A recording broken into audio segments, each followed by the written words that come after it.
se retrouve pour la réalisation d'un anneau de cordelette et d'un anneau de sangle. Surtout la réalisation des nœuds qui permettent de faire ces anneaux. Alors pour la réalisation d'un anneau de cordelette, on prend de la cordelette d'un diamètre de 7 mm. Là ici le morceau fait à peu près 1,70 m. Premier nœud, on pose les doigts comme ça, on tourne autour des doigts en remontant vers la main. Au moins un tour, deux tours.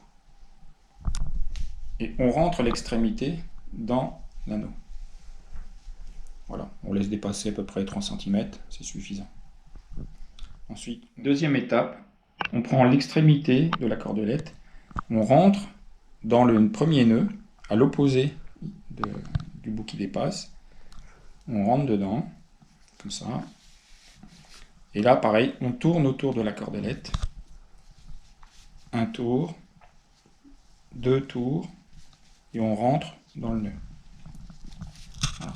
Pareil, on réajuste pour qu'il y ait suffisamment de cordelettes, et on vient bloquer les deux nœuds l'un contre l'autre.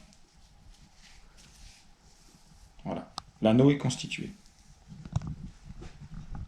Alors, réalisation de l'anneau de sangle. Alors ici, la sangle, peu importe la longueur, c'est suivant l'application, suivant votre besoin. Donc, on fait un premier nœud plat, simple, avec une seule boucle, et on laisse au moins 10 cm d'extrémité. Ensuite, à la différence de l'anneau de cordelette, le nœud est différent. On prend l'extrémité et on suit là, le premier nœud qui est fait avec la sangle. On rentre ici, à l'opposé.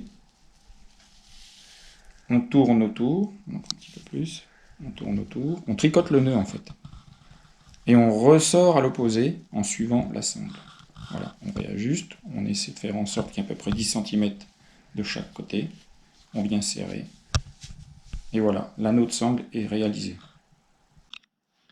Attention, les nœuds qui vous sont expliqués pour la réalisation des anneaux de sangle et de cordelette sont les seuls nœuds à utiliser. Ça, c'est formellement interdit. Aucune sécurité avec ce type de nœud. Avant utilisation des anneaux de cordelette et de sangle, faites-les vérifier par un des moniteurs de votre club. Bonne grimpe à tous, profitez bien.